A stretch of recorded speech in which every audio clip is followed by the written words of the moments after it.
Perkembangan modernisasi pakaian di Indonesia. Modernisasi dalam bahasa Latin yaitu modernus.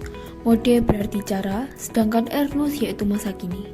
Menurut KBBI, modernisasi diartikan sebagai proses pergeseran sikap dan mentalitas sebagai warga masyarakat untuk dapat hidup sesuai tuntutan masa kini. Modernisasi berpakaian dimaknai sebagai perubahan cara atau tradisi berpakaian dari yang tradisional menjadi modern untuk mengikuti perkembangan zaman.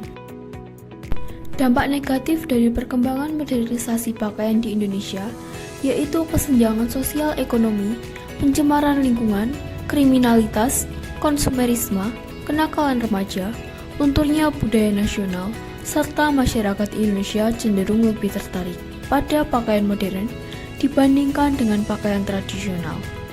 Sementara dampak positif dari perkembangan modernisasi pakaian di Indonesia adalah perubahan tata nilai dan sikap, berkembangnya ilmu pengetahuan dan teknologi, dan tingkat kehidupan yang semakin membaik, serta masyarakat Indonesia menjadi lebih kreatif dan berani.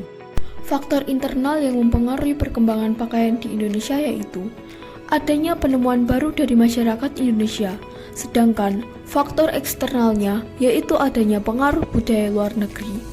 Kemudian, faktor pendorong perkembangan pakaian di Indonesia yaitu karena adanya kontak masyarakat Indonesia dengan budaya-budaya luar, dan faktor penghambatnya yaitu adanya sikap masyarakat yang masih mengagungkan tradisi masa lampau. Pada sekitar tahun 1950-an, masyarakat menengah ke atas di Indonesia sudah mulai berkenalan dengan fashion dan mode. Fashion dengan mode pada masa itu masih dipengaruhi gaya Eropa dan Asia. Gaya berbusana masyarakat tahun itu juga identik dengan gaya urban yang berpadu dengan budaya pop. Pada tahun 60-an, perkembangan fashion mulai signifikan yang didominasi gaya berbusana dengan nuansa minimalis, dengan celana jeans dan kaos oblong menjadi tren mode yang cukup populer saat itu. Selain itu, busana dengan motif garis dan bintik juga menjadi tren yang banyak dipakai oleh masyarakat di era 60-an. Pada fashion era 70-an, dipengaruhi juga oleh tren musik yang sedang berkembang pada masa itu. Musik punk dan disco berpengaruh terhadap gaya berbusana.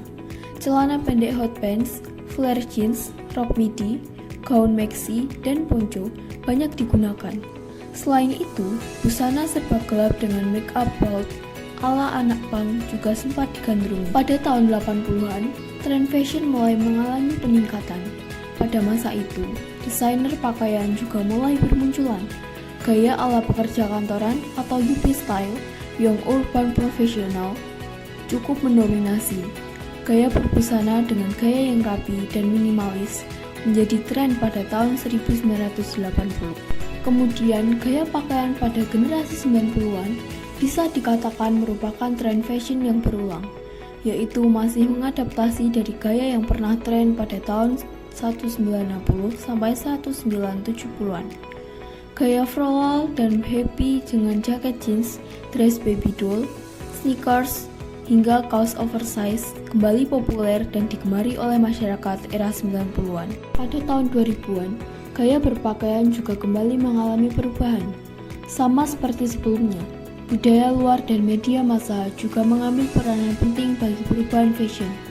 Gaya berbusana di tahun ini mengusung tema futuristik, namun tetap glamor.